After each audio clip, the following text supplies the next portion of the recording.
Hello, everyone, and welcome to the Temporal 3 podcast. I'm joined today by my co host, Charles Olner. Good morning, Charles. Hello. And my other co host, Chris Godwin. Hello. Well, guys, today I'd like to start out talking about your career in this industry. I'd like to talk about how you started out in this industry, what your career path has been on your way to working for NTC, and what factor training played in your ability to advance in your career. Chris is the young guy, is the newest guy on the team. Let's start with you. Um, I started in inspection testing. I started as a helper and started learning as much as I could from every other tech that I was working with. Uh, when I got into the field, I had the same mentality as I did with like when I had my background in EMS. They did a national thing and then you had your local license. Well, I found out that there was a national thing for fire and it was, NICET. I got NICET certified and everything first, and after a long time of working, they came up to me like, "Hey, we recognize that you have NICET, and that's cool and all, but you don't have your local licensing." So I was talking to them about it, and they were like, "Why'd you get that? You don't need it." And I kind of felt like that's a really weird way of saying congratulations on doing a really hard thing. Uh, I eventually explained to them my mindset behind it, and after a while, they realized that I understood the code. I understood how to do things because of all of the preparation for getting my NICET certification. And that helped out a lot with the training and the understanding of code and the basics of everything fire alarm. And within a short amount of time, I went from inspection and testing to service. And they finally recognized, like, you have an understanding of this stuff. You want to try design? And so because I understood everything from just training everything and going through the codes and learning more and more about everything for work and my misunderstanding of needing to have the national certification, I actually got over to design really fast based on just all of those factors. So training had a really big play into it, and getting the certification was the extra step that provided me with more necessity to do training. So Absolutely. How about you, Charles? You have an interesting career path. When I started in this industry, I started in installation, and the company I worked for didn't send me to training at all for 2 years. So for 2 years, I was totally unaware that training even existed in our industry, let alone having attended it myself. So after 2 years, I was finally able to go to a training class, and it was eye opening for me. I found out that there are codes that actually govern what we do in the industry. From that point forward, I really made it my mission to start investigating that. And at one point in my career, I encountered a gentleman named Brian McLean who said, "Hey, NICET certification." And when I found that out, I actually went for NICET certification myself, thanks to the inspiration from you. So thank you for that. It made a tremendous difference in my career path. Absolutely. Well, I know what you actually said in your head. You said, hell, if this idiot can pass the exam, I sure as heck can. Well, and I think it's important that we take a look at it from a job or a career. And uh, my perception was I'm in this for a career, not just a job. Brian, back to you. Absolutely. And speaking of job and career, my position started out as a job. I worked the bulk of my career in distribution. I did everything from pack boxes to national sales manager. And when I was a warehouse guy, it was a job. It was something that I was intending on doing as a summer job and going back to school in the fall. Well, things happen. I found out I enjoyed it. I learned a lot about it and turned into a full-time position. But as a junior person, as a warehouse guy, as a counter salesperson, I was very interested in the equipment. A lot of what I learned was self-taught, looking at installation manuals and data sheets and understanding the technology, talking to factory reps.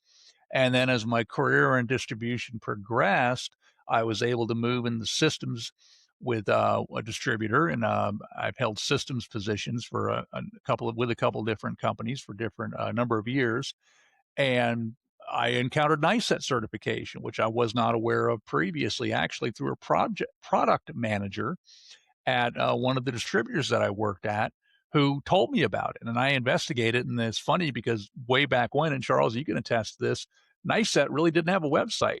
You had to call them and have them mail you a packet, and you had to do everything through the mail. It was kind of freaky. And this is back in the 1990s.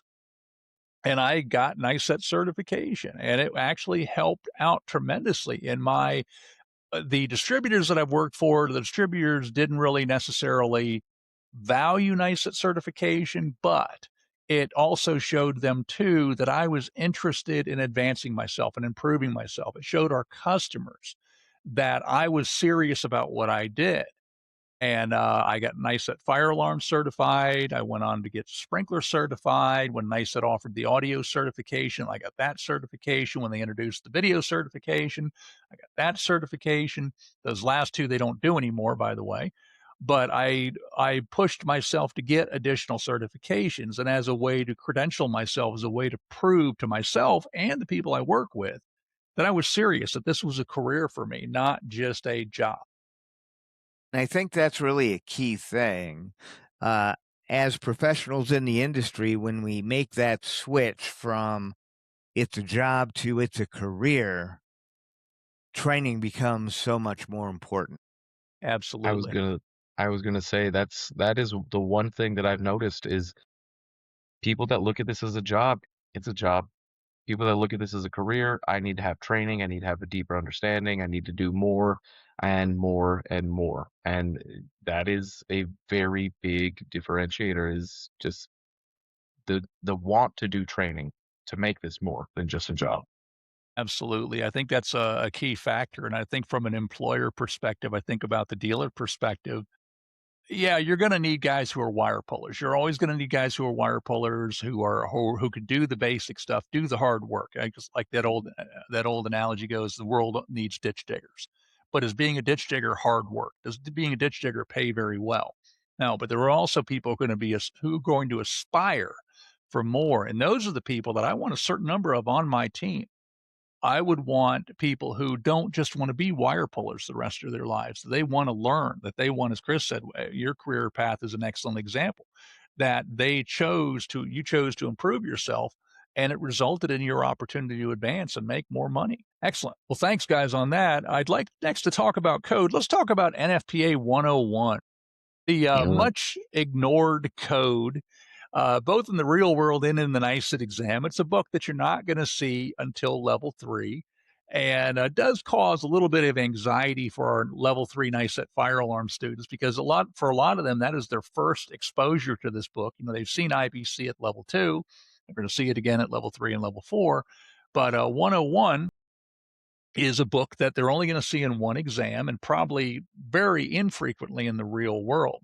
So, Chris, where do you generally hear or see 101 being used in the real world? Um, so back in Vegas, the only place that uses or that was using NFPA 101 was was the college. Was the University of Never Leaving Las Vegas, as it is so lovingly dubbed. And my first experience with it, we were doing work on site, and I get on site with my boss, and I was like asking questions about things, and he goes, "Look, they don't use the same book. Code's different here." And I was like, "What do you mean code's different just because we're on campus? That doesn't make sense." That's because they use NFPA 101, and it's things are different with it. Um, Military bases and other places that I've seen it. Um, Federal buildings, government facilities, a lot of times will also go with it. So those are some of the places I've had in my experience that actually still use NFPA 101 from a field perspective. There are a few other places on the East Coast and older older towns might be using it, older cities. Well, it is an older code. It's been around since 1920, and IBC is a lot younger than that. So, Charles, how is 101 organized? to understand how to use this code, you have to understand how the information is laid out. How is 101 generally organized? Well, there's a story that goes with that. Really? Oh, yes. Back in the day when I first encountered 101, I was totally lost. I had no idea what was in it, how to use it, nothing. I was bewildered by the code. So, based on that, I decided I really needed to investigate this thing and I started digging into it. And from a fire alarm perspective, there are really two things that are very important. One is section 9.6. That's chapter 9, section 6. That covers basic fire alarm requirements. The second part of it that's really important, and this is the key to understanding the code, is section 3.4 of the occupancy chapters. And I'll throw it back to you, Brian, to give a more detailed explanation of that. So it's interesting you mentioned that, and 3.4 really is important. First of all, the thing that throws a lot of people about 3.4 is the title of 3.4, which is detection, alarm, and communication. Doesn't say fire alarm, it just says detection, alarm, and communication, which a lot of people look at and say, okay, well, I can kind of see how that relates to fire alarm, but I don't see the word fire alarm there, so that confuses people. And section 3.4, as Charles said, is within the individual occupancy chapters. So with 101, I like to call 101 an occupancy centric book versus IBC, which is a system centric book. And we know about IBC that all fire alarm requirements are in section 907. Then we find the classification of the building, the use group, and within 907, all of them are in there. All of them that require a fire alarm are in 907. In 101, the information spread out over the entire book. So now in 101, we have to identify the occupancy chapter. And then, as Charles said, go to 3.4, recognize that 3.4 is detection, alarm, and communication systems, and be able to get the information. The other thing that triggers a lot of people about 101, something that IBC doesn't do, is new and existing. Many chapters have new and existing separate chapters. Now, generally, the requirements are pretty much the same in new and existing, but the fact that there's a different chapter, and if there's a difference in requirements, NICET's going to pick up on that because they love minutia like that, and they love tripping people up. Chris, what's your take on 101? I don't like it. I don't like it. And it's a lot of just because it's an occupancy, focused book. You got to find your occupancy. Then once you have that, you have to have the understanding that fire alarms in 3.4. Then you go over to there and you start looking through it. And with a tabbed book, whether it's for a NICET exam or for, personal use for work, that's a bit easier. An untabbed 101 is so difficult to navigate, regardless Absolutely. of how you're using it. It's just such a frustration. Whereas with the IBC, here's your section. This section is what you need. 101, where am I going? The whole book? The whole book. All right, let me see what I need to find. I'm not a big fan. I don't like it. And we don't use it realistically out in the real world all that often. And you're right, it does. The location of the information makes it intimidating. When you look at our tabs, our NICET fire alarm tabs on our website, there's probably 3 or 4 tabs for IBC. There's over 20 for 101. And people look at that. Why do you have so many for 101? It's because the information is all over the book. The It's whole it's book. not in one place like it is in IBC. Now, Charles, I don't know about you, but for me, 101 has a place in my heart because when I took the NICET exams back in the 1990s, 101 was the book. They didn't use IBC. So I had to get familiar with 101 and I had to learn about 3.4 and find information. I actually got a lot of that from you. You helped me with that. The joke we used to make with our students was you write 3.4 on your hand or so you'll remember 3.4. You burn 3.4 into your brain. Charles, Yeah, do you have a place in your heart for 101 as well? I do. Um, One very important thing about 101, and this applies equally to the IBC. These books, you've heard us talking about them in this podcast almost interchangeably because they serve the same basic purpose. With 101, the language of the code is different than what we see in 72. So they'll say things like a manual fire alarm system is required.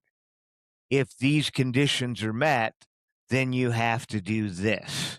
So it's very different, and it's something that takes some getting used to, I found. Chris, how about you? How do you deal with the language of that code?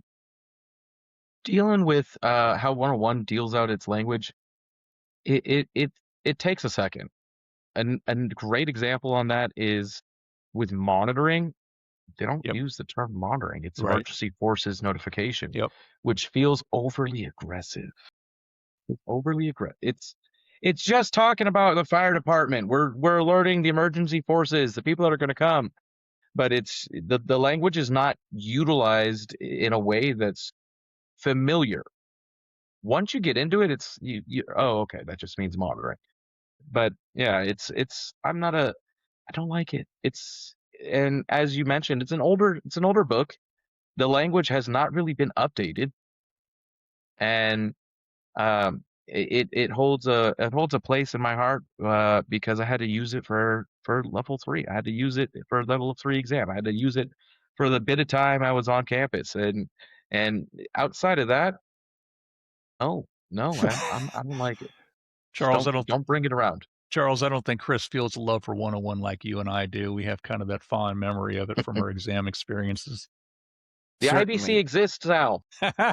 There you go. Well, guys, from the field, we had a student ask about beam spacing adjustments for smoke detectors and had some difficulties, some challenges understanding beam adjustments for smokes. And one thing I want to say about smokes versus heats, the rules are different. So with heat detectors, the rules are a little bit more basically black and white, shall we say. They're stated, look, if it's a beam, you do this. If it's a joist, you do that. In 17.6, the rules are pretty straightforward. There's some additional things for like deep beams and beams that are far apart as to where you place the detectors and stuff like that. It gets a little more complicated in 17.7 for smokes. Chris, where would you find information about heat detector adjustments for smokes in NFPA 72? As you mentioned, 17.7, 4242 is where you'll find it. And code is written to be confusing, I feel like on purpose most of the time, because you get there and it tells you for level ceilings, you do this. Oh, okay, cool, cool, cool, cool, cool, cool. For level ceilings that may have beams that project down, here's what you got to look at. And you got to take into the factor of what is your beam depth. Okay, cool. What's that? Now, do I do an adjustment? Well, hold on. Hold on. You figured out that the beam depth, so now we got to look at the spacing. Okay. If your spacing is equal to this, now you got to do that, and now the spacing's all. What do I do? Just tell me. And that's the frustration with it. But it is so different with like you said with heats. Oh, you have beams, adjust. Oh, you have joists, adjust. Smokes, you have them. You have beams. That's cool. We're gonna make you do a bunch of math to figure out if you're doing an adjustment or filling up all the spaces. Absolutely. And And it's all in yep, relationship good. to the ceiling height. And you're talking about the beam depth and the beam spacing are based on a factor compared to the ceiling height. And with heat detectors, yeah, there is an adjustment for ceiling height in 176351 in the table, but then you'll apply that. You could possibly turn around and apply that to beam and joist rules. But with smokes, it's completely different because there is no table for ceiling height making an adjustment. Charles, those factors that we were talking about, where does the adjustment begin? At what point do we start considering the adjustments? Well, I look at this subject as an old box of fire alarm wire. And I say that because the old box of fire alarm wire gets thrown around the truck, taken out, thrown back in. You finally pull it out to use it. You start pulling the wire and it's all tangled up. You have to open the box, untangle it so that you can actually install the wiring. With beams and smoke detectors, I look at the code requirements in a similar way. You can't keep it straight in your head. No. The only thing you can do is when you encounter a situation with beams of this type, you have to dig into the code and straighten it out, untangle it in your brain because it's all messed up in there.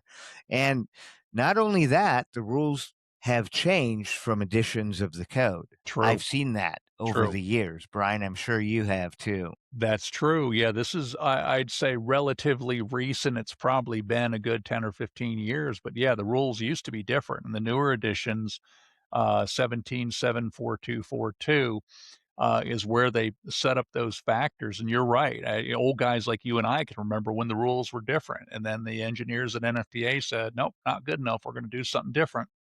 And then being able to identify, is it greater than or equal to or greater than, less than or equal to or less than? And then doing the math, as Chris said, because math sucks. No offense, Charles, our math major. So Close to his chair. the whole thing starts with 10%.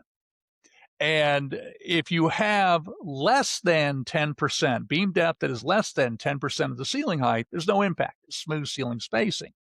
Where it gets interesting, as you said, Charles, that equal to or greater than, that's where people get tripped up in the NICET exam. You know, in the real world, you're going to have an AHJ look at it, and maybe the AHJ knows the code, maybe they don't. Or somebody's going to say, hey, that's not actually what it is. But in the NICET exam, you know, there's no opportunity to get a second look at it. So when we hit that equal to or greater than 10%, now we have to look at the beams themselves, the spacing between the beams to determine any adjustments and where they're located. So, Chris, where does that kick in? After you've determined if you're equal to or greater than 10%, beam spacing, you got to look at, are you equal to or greater than 40% of the ceiling height? If you are at 40%, everything goes in the beam pockets because they're all separate spaces now. Yep. If it is less than that, you go with what the adjustment was, which is to reduce to 50% full spacing in the direction of the beams. Perpendicular. Well, in the direction of hitting the beams. Yeah. In perpendiculars, absolutely. So, yeah. Yeah, that perpendicular thing throws a lot of people because that is, right angle. Perpendicular is a right angle. And so what you end up with is basically rectangular coverage areas because you're adjusting in one direction, not two. And I know that throws a lot of people. Why adjust in both directions? No, you're only adjusting in the direction of the impediment to the flow of the smoke, which is basically every time it has to cross the beam. So what was that hand signal for perpendicular again, Brian? Timeout. Timeout. Yeah. Timeout sideways. I could have done it that way. Then you guys would think I was calling timeout. Charles, that's a sports analogy. You're not a sports guy. I'm surprised you know that one. Common enough. Common enough. Well, gentlemen, as always, I appreciate the discussion and I appreciate our listeners joining us for this discussion. We will see you on the next edition of the Temporal 3 podcast. Bye, everyone.